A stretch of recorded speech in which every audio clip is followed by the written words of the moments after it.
and welcome to Personal Playback, where we talk about things that matter to people who matter. My name's Sterling, I'm your host, and welcome to episode 2 of our movie series. We have a very special guest today. Vaughn, tell us who you are. I'm Vaughn, aka Levon, for those that don't know me. But Vaughn. I play keys. I met Sterling a few years back. I don't know how long it's been, honestly, but we've known each other for a few years now, I think, at least. Yeah. And I'm here to talk about some things that matter with another person that matters as well. Oh. Well, Vaughn, I am really excited to do today's episode, just because, again, we've known each other and we've talked a lot about music. You play keys, I play drums. I can play chords, I guess, on the keys. But we haven't really talked too much about movies. So the first question that I have, I guess, is why did you pick a movie instead of a song today? So you told me about your podcast, and by the way, I really love what you're doing here with the podcast, and I know it's something that you wanted to do for the longest, and seeing you actually just bring it into fruition and make it happen. I just really love seeing people that have a dream or a vision and just bring it to the world, and it's just getting out your head and just, actually doing the thing. First off, commendable, respect that. Second, you told me that when you started this podcast, you wanted it to be about movies and or music. And I felt like The Prince of Egypt really encapsulates both topics just so well. And it's a movie that I've just always loved since my childhood. So I feel like there's a bit of music that I want to talk about here. And there's quite a bit of movie since it's a film at the end of the day as well. Yeah. Awesome. Well, we're here to talk, as Vaughn already mentioned, about a movie called The Prince of Egypt. So, Vaughn, could you give a spoiler-free review of the movie that you picked? Sure, of course. Spoiler-free if you've grown up in the church at all, if you're Christian, and maybe even if you're not. Moses is just a name it's kind of just a known name, right? Yeah. The guy, old dude, parted the Red Sea, you know what I'm saying?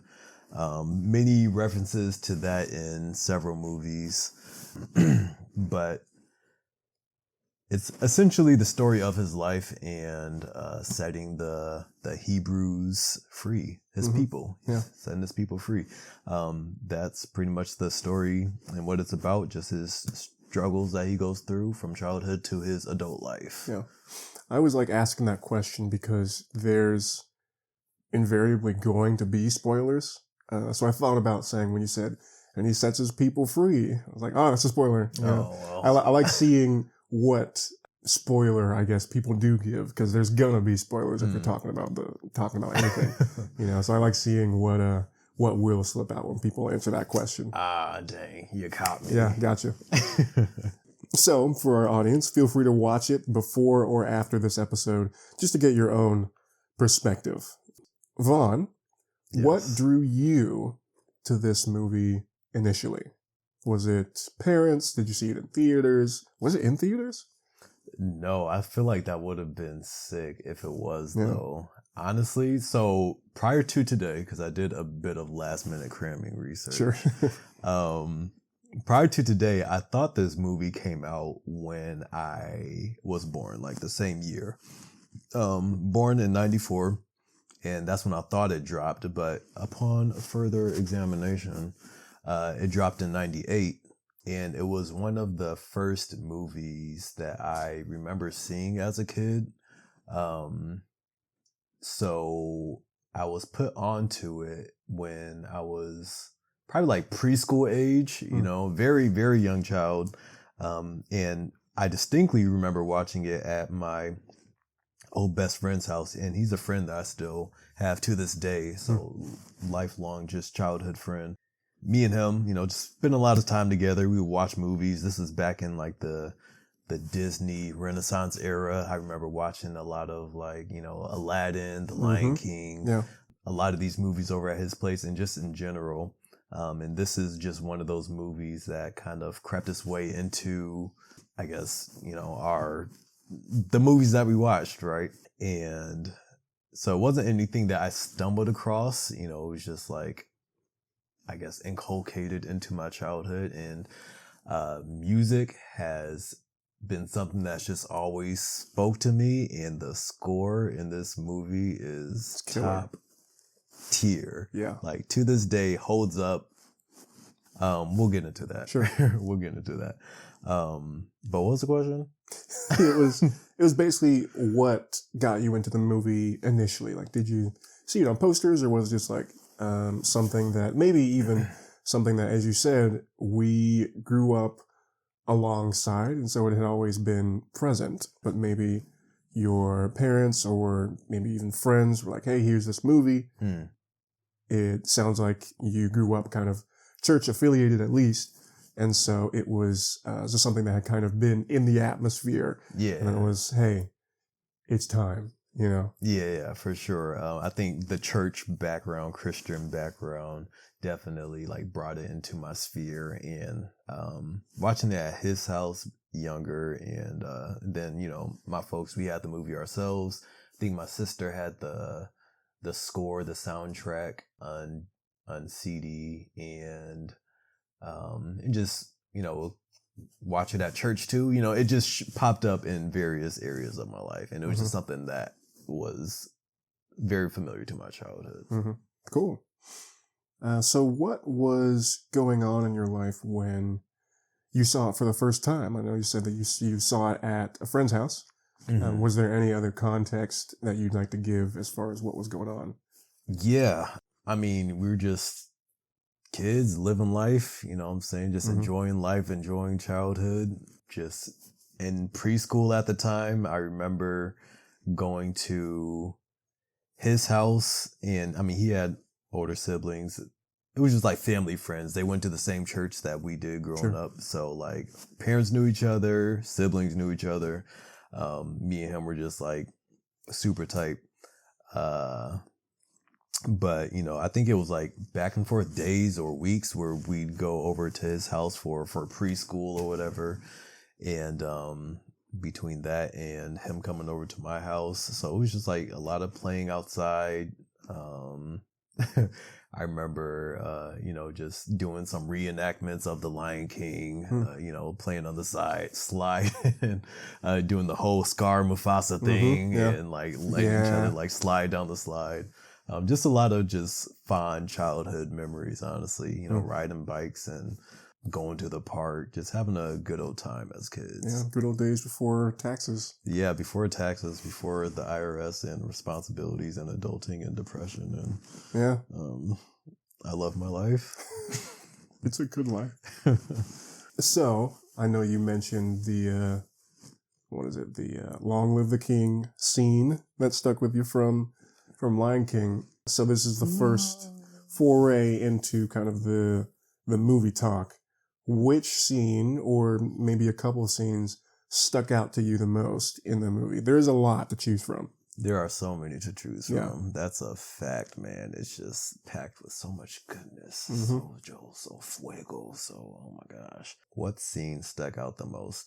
So there's one scene, it's towards the beginning, so we're past the spoiler-free zone, right? Yeah. Okay. Spoilers, if you haven't seen it, make it happen. One of the first scenes that's like very cinematic that stands out to me is when Ramesses and Moses are called into Pharaoh's chambers, and this is right after they had wrecked the Sphinx, the pyramid. Wrecked the Sphinx, and they were riding the horses, just causing mayhem, destruction, just being kids and causing a ruckus. But there's the shot where Pharaoh, he's on his throne, and in the background, so they're in the foreground, it's kind of like a silhouette type of shot. So you could see them, and then Pharaoh's on his throne. And in the background, you could see like a statue of Pharaoh, looking out. So it's kind of like they're parallel, Pharaoh and the statue in the background. But you could just see so much in the distance and like the grandiosity of Egypt and the structures that they built, and just having that all in one shot. It's just so well put together there. That's one of the first shots that stands out to me. Yeah, they really made it, as you're saying, they made it feel vast. Yes. And they made it feel lived in. Yeah. You know, it wasn't just, here's the throne room. It's, here's what you can see from the throne room as well. This is the kingdom. It's the thing in The Lion King where he's like, everything that the light touches. And so it really let you see, oh, this is everything that the light touches. It's funny too, you were talking about the shadow and how it kind of juxtaposes like the people who were enslaved are out there in the light and the people who are the rulers, quote unquote, were in the darkness, you know, so maybe bars somewhere in there, but yes, snap claps. But yeah, as you were saying, it's just the vastness of like the kingdom, definitely was pretty impressive in that just one shot. For sure. Yeah, I like that. And I think like this scene comes like not too long after you get the intro song, which we could touch on later because I got thoughts on that too. But where you have the slaves and you're seeing all the work that they're putting into building all these structures and, you know, for the purpose, for the pleasure of the Egyptians, you know. So I think going from that scene to seeing like what they actually did build in the grandiosity of it all and the, you know, the beautiful, I mean, it's also beautiful, the structures that they made. I think it's cool that the artists that made the film were able to encapsulate all this. And you know, it's just a single shot. There's so much more story, so much more to explore, you know, within the movie. Yeah. But that's just one that stood out to me. Also, watching it later, like years down the line, this is something I could have caught, but I just didn't for whatever reason until later. But this is a shot that comes when the Hebrews are being chased. This is as they're crossing the sea, and you see the pillar of fire. It had right before it comes down and it circles the Egyptians. Like the pillar of fire is like leading the Hebrews, but you see it like suck up into the sky, and then it like drops down in front of the Egyptians, and like very destructive, just surrounds them all. I thought that shot was sick. Just seeing it like that shot was just dope to me when I caught it later in life. Yeah, you know, that goes so hard. Yeah. But yeah, that's another one. Yeah, I'm trying to think of if there was one in particular. I mean, I think it was the opening scene of just the destruction when Moses and Ramesses, well, which, first of all, before I say anything, definitely kudos to you for your enunciation. No, it's pronounced.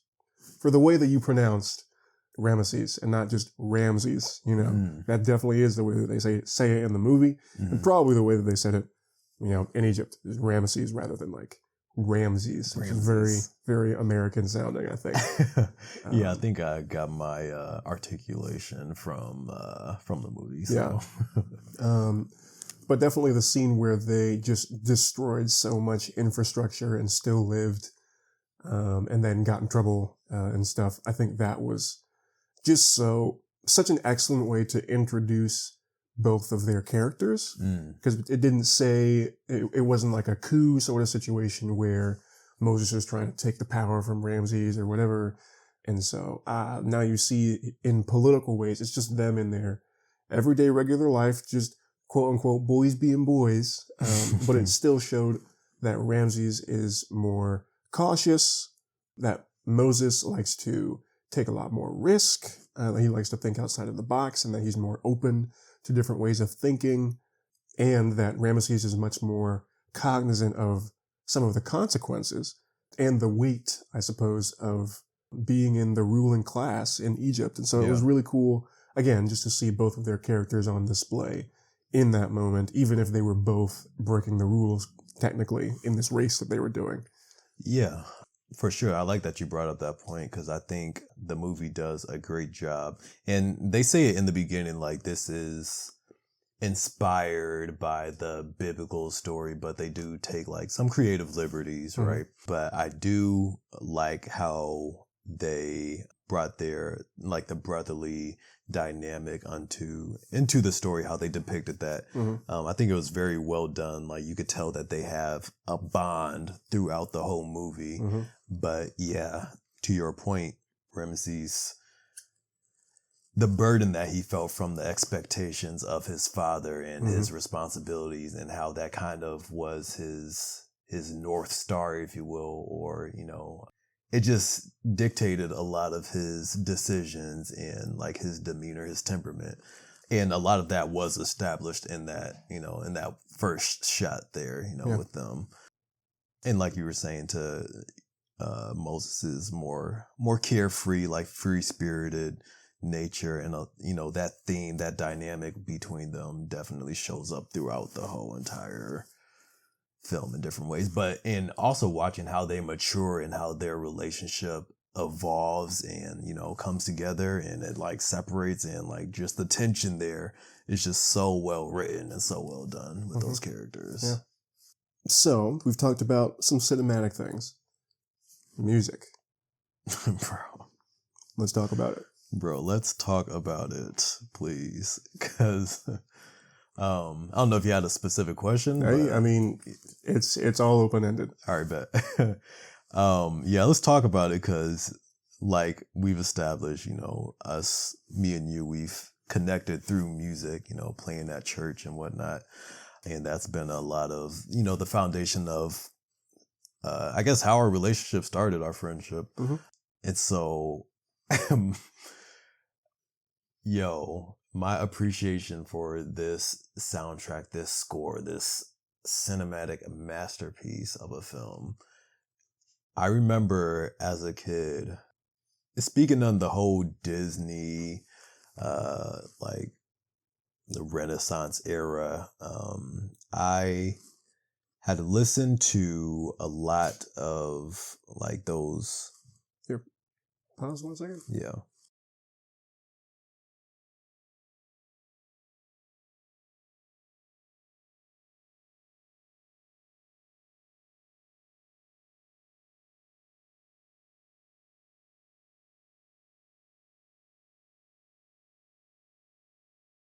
And go. Still live. Yeah, so boom. All right, was gonna get into music, right? Music. But I guess I'll stick to the movie a bit more, because I just had some more thoughts. Sure. I do like that they didn't really pull any punches when it came to this movie. When you think of an animated film, typically speaking, like it's very kid friendly, you know what I'm saying? And, you know, just welcome to younger audiences. And this movie is that as well, but they didn't shy away from heavier topics like at all. Obviously there wasn't like gore or blood or anything, but like they rolled the line where you felt the dismay. You felt like what, you know, a fraction of what the people actually went through during those times. And they like animated it like slaves, people getting whipped, people getting like beat and mistreated and degraded, you know? Yeah, the angel of death, like the breath sucked out of them.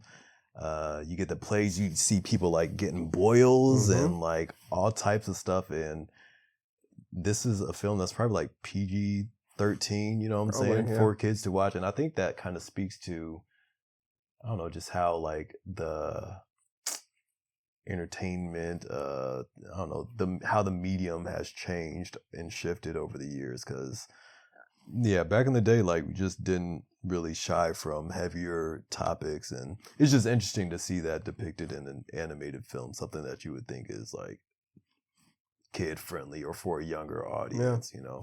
I think as it's funny that you say what was it, touching on heavier topics, there are animated. It's two things, and you typically can't have something that is animated that touches on heavier topics that kids can also watch. Right? Yeah. Typically, if it broaches that subject in general, it's people getting their heads cut off, and you see it, and there's blood all over the place, and there's sex and drugs all over the place. Yeah. A lot of animes are coming to mind with that. Right. Type of stuff. But then also, if it is animated and it doesn't do that, then it's something that's, I don't know, just made for kids. That doesn't touch on anything that's sensitive or do something that is maybe darker in a sensitive way. But as you're saying, again, it is very novel that there's this biblical story that it admits isn't 100% accurate. It's based on it, but it doesn't shy away from the violence that is inherent in that story, or make it so that someone who is not very mature or even just not very old isn't given access to that story. So as you're saying, again, it is very cool that all was there at the same time. Yeah, for sure. I think it's like a very timeless film, and it's for all audiences. Like, I appreciated it as a preschooler, and to this day, I I think the last time I watched it was a few months ago, and I appreciated it to the same degree, if not more. You know what I'm saying? But yeah, and I think, to my knowledge, it was like one of DreamWorks' first attempts at an animated film, and it was just very novel in so many different ways at the time for just being a biblical animated story. Kind of one of DreamWorks' first attempts to step into this animated space and try to compete with Disney. And I think the mix of CGI and hand drawn animation was kind of at the frontier of that type of just mixing those two art forms. And so it was it pioneered a lot of different things in different avenues, and I think that's cool as well. It's pretty freaking sick, if you ask me. Indeed. But we can talk about music and things of that nature. Yeah, so music. You can talk about what stood out to you the most. That's probably the most general question, because we could, I suppose, talk about the entire score, but maybe just some of the highlights of the things that stood out to you the most. Yes. So I was getting that when I was younger, right? I used to listen to, a lot of the Disney Renaissance CDs, Tarzan, you know what I'm saying, Mulan, banger scores. Okay, let me ask you this. I don't know how familiar you are with these two movies. Between The Lion King, have you seen The Lion King 2? Oh, Lion King 2. I have seen it, I know. Okay, but you're not too familiar. No. I was gonna ask you what happens in The Lion King 2? Is that the one with the other lion that has highlights? Yeah, with the other lion. Yes. Yeah, as opposed to the original lion. Yeah, with the angsty lion, Kovu. Yeah, and it was kind of like the story of Romeo and Juliet, the lions, essentially.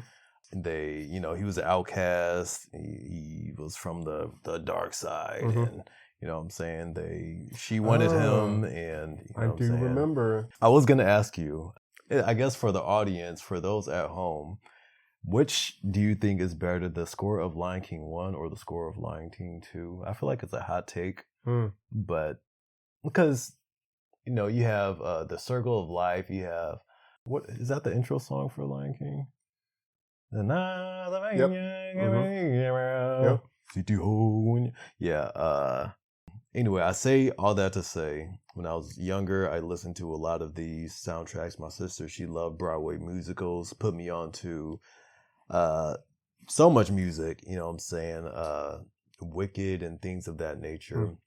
Phantom of the Opera, Rent, Moulin Rouge, just so many banger Broadway musicals. So I became such a fan of scores. But the score for The Prince of Egypt is just so freaking good. I think the intro song, can't think of what it's called right now. Doom, doom, doom, doom, doom, doom, straw, hey, boom, faster with the sting of the whip on my shoulder. Like, bro, the Elohim, on high, can you hear your people cry?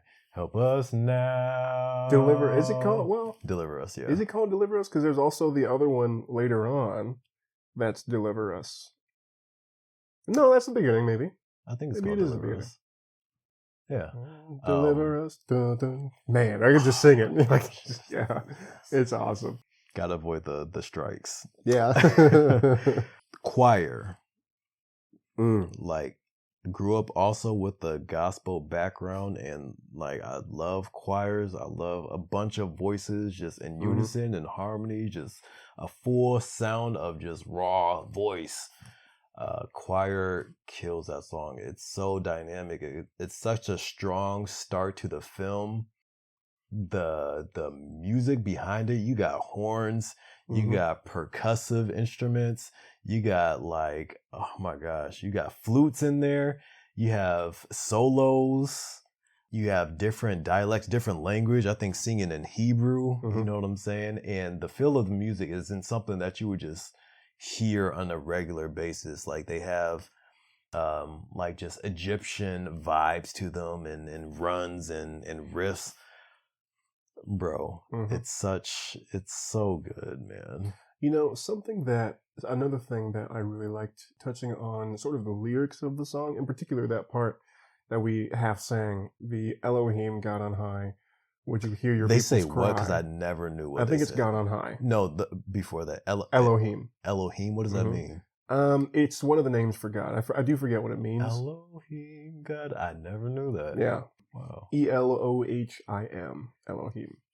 But something that my mom said, I believe, that really has stuck with me when it comes to Christian music in general, is that the best, quote unquote, but the best Christian songs are prayers. Like, can be sung as prayers. You know, it's like, it can be said as prayers. So with that, it's Elohim, God on high, can you hear your people's cry? But they just made it into a song, you know, which is so cool. Like, I feel like when it has the most power is when it's a prayer, not just, you know, when it's cool and catchy. And I don't know if I've ever told you what actually I might have. My least favorite Christian song I've ever heard in the history of anything. It's a banger. It's not a banger. It's not only my least favorite, I feel like it's the worst produced, the worst, like, it is, as far as any instrumentation is concerned, the lyrics are utter garbage, and it goes completely against what I feel like any Christian should want to be professing, I guess. It's hot garb. Yeah, and that's not even, it's not even hyperbole, honestly. It's so bad. It's really bad. Yeah. Awful, one might say. Might think about it after this is over and then just cry a little bit. But well, you don't want to, you can't leave them hanging at this point. Yeah, and if you're out there, I do forget who actually makes the song. Maybe is it Mary Mary? I don't think it's Mary Mary. I think it might be. Like, I remember I saw a TikTok the other day about them, and it was like, who was going to tell me that neither of their names was Mary? Because neither of their names are Mary. And I didn't know that until like a month ago. No way. Like, yeah, neither of them.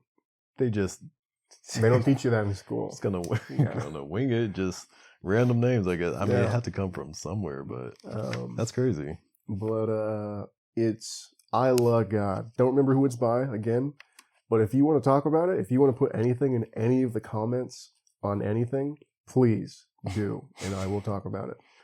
Bad song, not great. Great message there. No, but yeah. How dare you? The best, the most powerful. I shouldn't say best, but the most powerful tends to be when it's a prayer. It's something that you're not just saying, "Oh, isn't God great? Isn't God good?" But it's you talking to God as a Christian. You know. Yeah, I like that. And I never really like thought about that from that perspective, but like the fact that Elohim, I don't know what I'd said before. Like, I think I said, sometimes when you don't know the Oh yeah, lyrics of the song, you say something that you you gotta know put is something in just there. wrong. Yeah. I'm not even gonna tell y'all what I thought he said. They said, but the fact that it was a whole choir, you know what I'm saying, and that part has always stuck out to me. God and high, can you hear your people cry? Help us now. Let's Yes. talk out. I can't sing the whole thing. Yeah, that is very powerful for sure. And like even just deliver us, like the whole Mm-hmm. message of the song is good. It goes with the visual so well. Powerful, very, very powerful song indeed. But there's so much more music, so much more Oh music to yeah, talk about. that's just the first song. That's just the first song. The intro. Another thing that let me ask you. I feel like I haven't asked you anything, Is there any particular song or point in this movie that stuck out to you? Because I know you said, like, I don't know if you watched it within the past week, if you went back to any aspect of it, but what about the film? Like, did you really appreciate song or, visually? Either or. Mm. I think one of the songs that stuck out to me the most was The Plagues. It was also very percussive, especially in the chorus. It had a sort of quarter note pulse that was really cool, that was really centered a lot in the voices. So it was, I send the scourge, I send the horde, thus says the Lord, so, but it was just like, so it was just that again, percussive, just beating down, was really cool. I think about when it comes to music in general, I have a general philosophy that it should be both for the audience and the listener, that it's a balance of sorts. And you can get complicated as you want all day, but I feel like at some point you have to have something, or I should say, in my opinion, the music that connects the best with me and I feel connects the best with the most people is complicated, but has something that gets down to the brass tacks and says, this is for you, those who might not be as musically inclined. And I feel like that was that, of that quarter note pulse. It's a very simple melody, or a simple rhythm, I should say, to follow, of 1, 2, 3, 4, 1, 2, 3, 4, 1, 2, 3, 4, and 1. Like it's just rhythmically, it's very easy to follow. Yeah. And it's like, this is the part that you're going to remember, and it's one of the simplest parts. But again, it's just beating it into you. And I feel like it's really cool because the parts that are much more rhythmically diverse, it's, like, you were once my brother, all that stuff. It's like, it's all timey-wimey, but the part that is like being hammered is, this is bad. This is a plague. People are gonna die, from God. And that part is the, the really punchy, again, percussive part. And that they did that much, and it wasn't like, man, it really is different when it's a musical. Because it wasn't something like that, some heavy drum beat or some guitar riff that made it happen. It's just the voices and how heavy they felt, in addition to the heaviness of the topic, which is just death and scourge and pestilence and plague and sickness and disease and all that stuff. Again, it's just, you could feel the weight of those individual words right next to the weight of what's actually happening on screen. So yeah, that's probably one of the ones that sticks out to me the most in the movie. Again, because it's just so heavy. Yeah. Yeah, that one is another banger, probably one of my favorites from the movie as well. I mean, there's so many songs in there that I like, but that's definitely like probably top 3. And I think like Well, first off, a thought that I had was it is interesting how when there's something, I guess, like you were saying, for everybody in a song, it's usually like, you have to ground them with something. Mm-hmm. You can have a very intricate song and have a lot going on musically that maybe musicians can really appreciate. Like that's some intricate stuff there that Mm-hmm. that you're doing, but you do have to bring it back to the masses. Like what can they like ground with and resonate with? Something. Mm-hmm. It doesn't have to be the whole song, but something. Yeah. But with that song, there's just so much coming to a head there. And like, you got Ramesses and you got Moses. Their relationship is really at like one of the points with the most tension where they're Mm-hmm. like just at odds with each other. And Moses wanting him to let his people go, and Ramesses being like, nah, like get out of here, I'm top dog, like I don't know who you think this god is telling me what to do. Like he still has that I guess superiority complex, if that's the term. Mm-hmm. That's got passed on to him from his dad. He doesn't want to be the weak link in the chain and the Mm-hmm. dynasty, you know what I'm saying? So he has all that responsibility that's been left to him, and it's like, I'm the morning and the evening star. How dare you, like my brother who betrayed me, come to me and tell me like to stop doing what I'm doing, and the way that I'm doing things is wrong. And there's Mm-hmm. just so much emotion in that song and in that moment. And speaking of cinematic shots, there is a point where I think you see like it's not their full faces, kind of silhouette-ish. It's kind of in shadow, but you see both their faces. It's kind of like one, and then they like split and are facing each other. Mm-hmm. And I think like one's red, one's kind of like bluish, if I'm getting that right. But that's just another sick shot where it just shows the contrast and like the feud that's going on. It's just so well done. It's all so well done. Like the visuals, the music just comes together so cohesively in a way that's not done often in film these days. Yeah. I mean, especially as we've talked about earlier, animated film usually doesn't go that hard. It's the SpongeBob movie or something.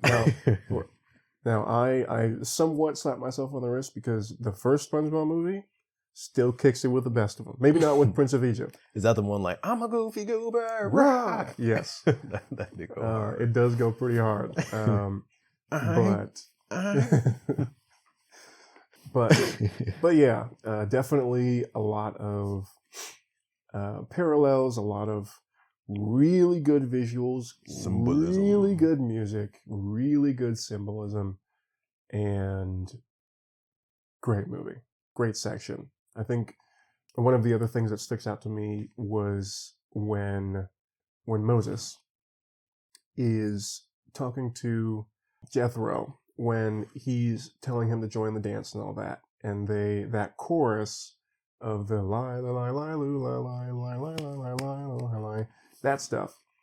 I am notorious for not liking choruses that are like that.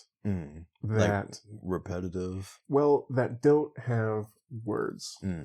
Or in particular, ones that use words like la or something like that. Yeah. A repetitive chorus. I don't know. I was thinking with that, but I was getting at that. Yeah. Things that are relatively monosyllabic or repeat some simple thing like that. Huh? Monosyllabic. We're just going to slide that in there. Like you had a huge word there earlier today. Monosyllabic. I've never even heard that. Yeah? But I get the context. Yeah.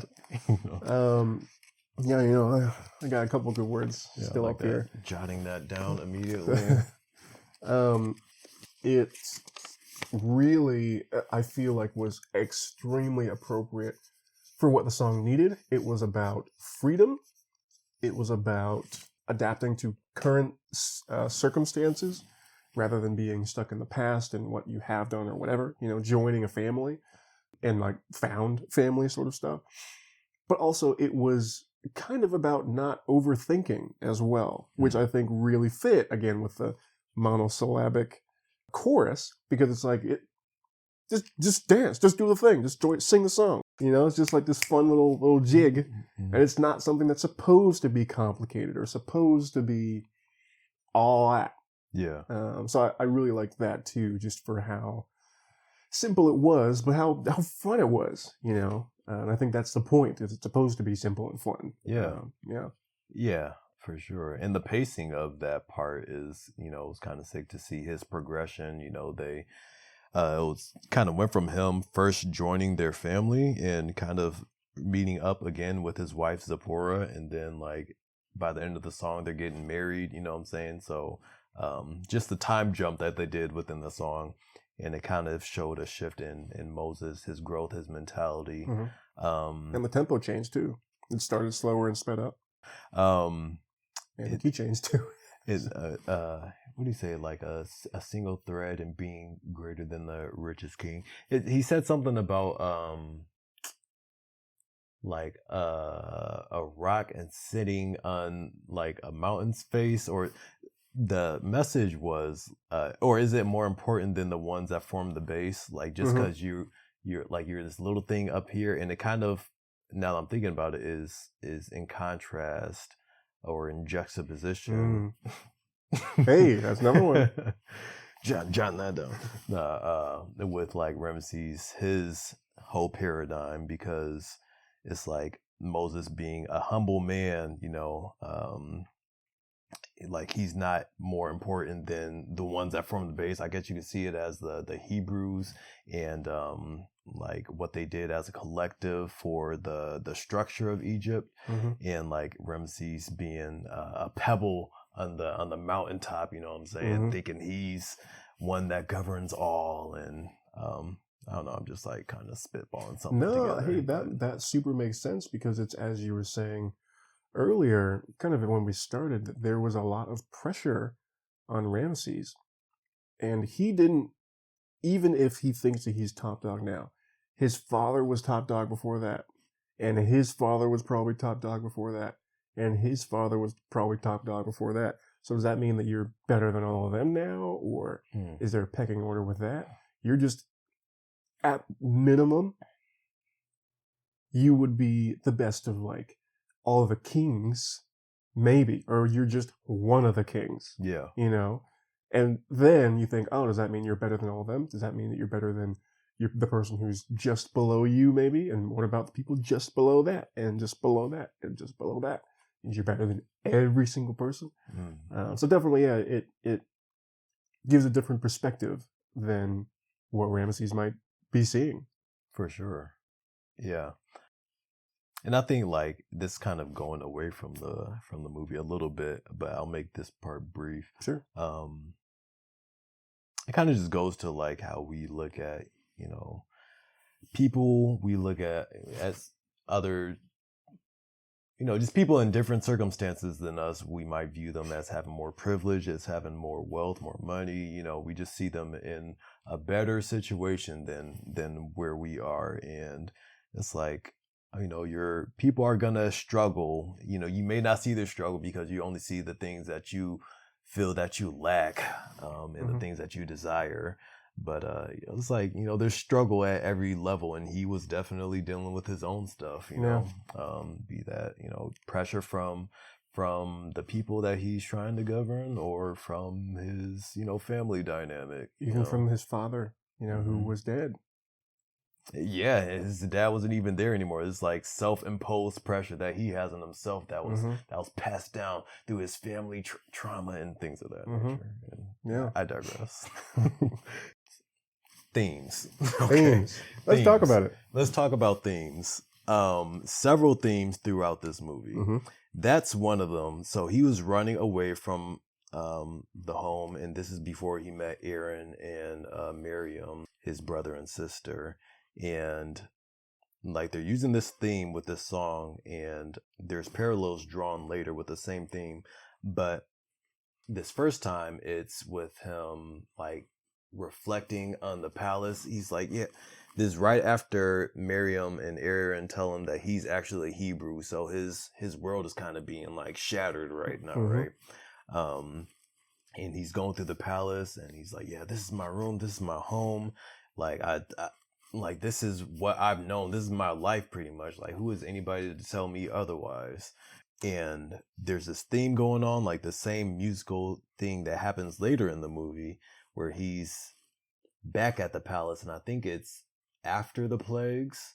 No, it's during the song that we were just talking about with Ramesses and Moses, and when they're clashing, he's like, "This was my home. All this pain and devastation, how it tortures me inside. So this was my home versus this is my home. My father, mother, brother, oh so noble, oh so strong."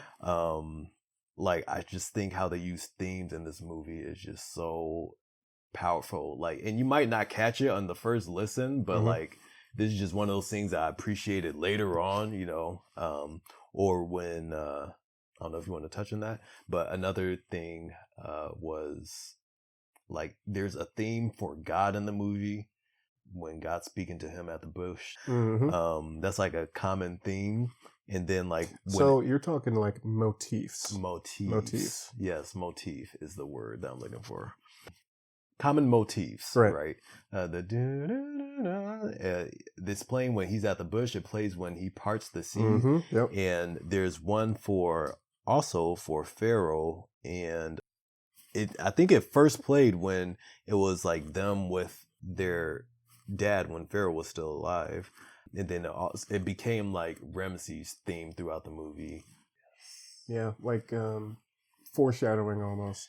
Like if you hear the music, you know, oh, Ramses is here. You know, it's almost for some of the scenes it almost builds a bit of dread, where you're like, oh shoot, you know, if it's raining, you know, probably something bad is going to happen in a movie, you know, typically.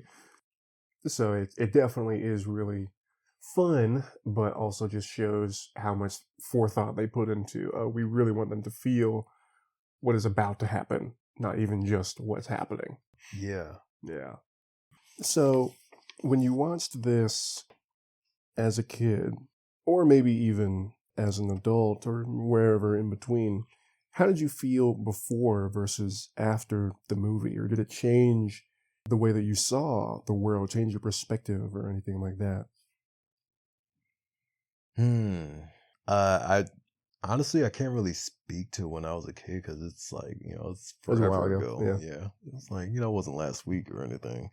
But as an adult, I'd say just a lot of the points I've highlighted, I've just come to appreciate so much more. Just the innovation and the creativity of the people that made the movie. Like I could just appreciate that so much more watching it now versus like, oh, I'm just gonna sit down for a story and, you know, like a couple songs. There's just more that I pull from the movie now. And I think there's just a lot of nostalgia that's, you know, mixed in there as well. That just nostalgic things are just always a good time, just heartwarming to go back to. And I think this is one of those films for me. So here's a pretty big question. Yeah. What did you think the movie was truly about? Whether it's themes or like a lesson or something like that, what do you think the movie was really trying to say? Themes or motifs? Yeah.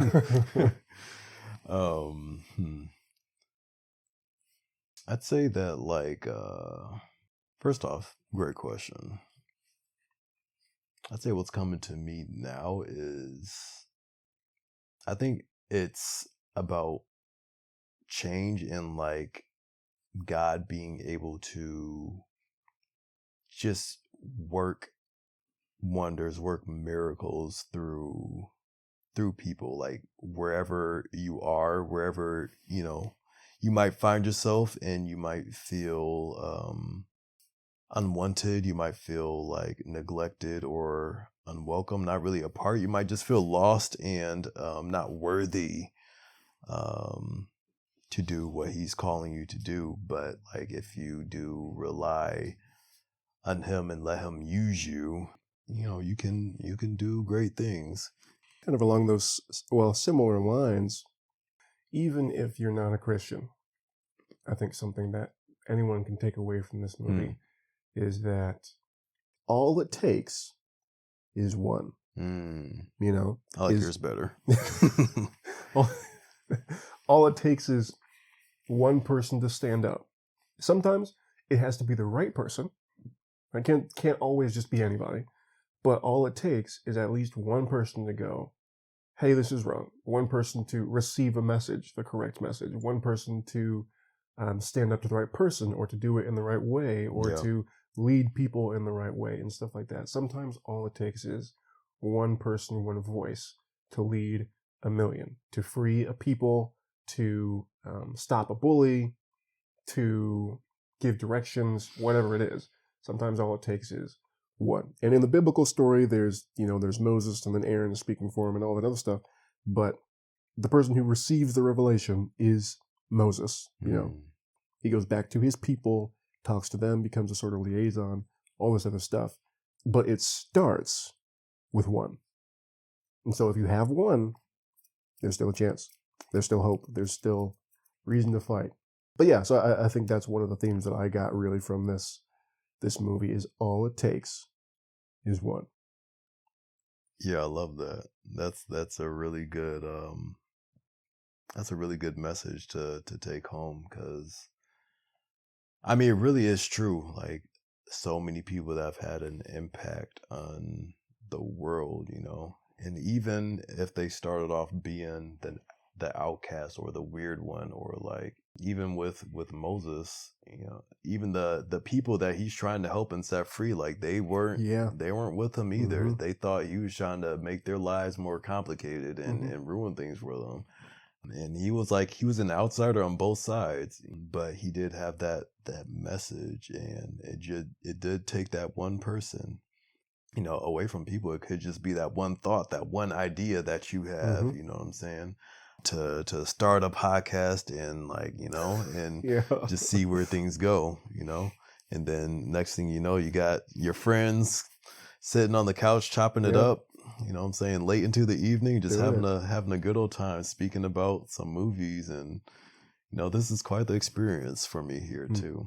But yeah, I think that's just such a pertinent point, because I've looked at myself several times, and I feel like I can relate to Moses, because sometimes like I have an idea, or want to speak up, or I feel like I often see things different than those around me, like just have a unique perspective, and I don't always speak up, or put the idea out there, or what I'm saying, just follow that uniqueness that God has placed on me, you know what I'm saying? Mm-hmm. Not that I suppress it necessarily, but just maybe not as bold about it as like, let my people go. Yeah. You know what I'm saying? But yeah, that's so true. A great message to take home, I think. So I think this is my last question I got for you, Vaughn. What would you say to someone watching it for the first time to prepare them for the experience that is the Prince of Egypt? This that you're about to behold is a cinematic masterpiece in music, in in motifs. In motifs, yes. In motifs and themes. And yeah, it's just a great movie overall. Like, I highly advise that you watch it. Christian, I don't care if you're an atheist, like, no matter your walk of life, it's an objectively solid film. So if you didn't watch it before all these spoilers that we just gave you, I hope this podcast and this description is enough to compel you to grace yourself with the amazingness that is the Prince of Egypt. All right. Well, we can call it there. This has been Personal Playback, where we talk about things that matter with people who matter. And remember, you matter too. Thank you, Vaughn, for coming to the podcast, chopping it up, doing all the things. A pleasure. Is there a place that people can find you aside from this? So you kind of solo act? Sure. I have a YouTube channel. You can look me up at Levon D. That's LEVON-D. And I think on pretty much all my other socials, I'm under as V_DZ. That's DEEZY94. TikTok might be L3.V0N. Yeah, that's what it is. Okay. TikTok. I'm gonna be honest, I genuinely didn't know that you had a YouTube channel. Yeah, I don't boast. Well, yeah, so you can check out Vaughn. You can check out all my other episodes here on Spotify, on YouTube, or Apple Podcasts. But Thanks for joining. And I'll see you later. I gotta work on that probably.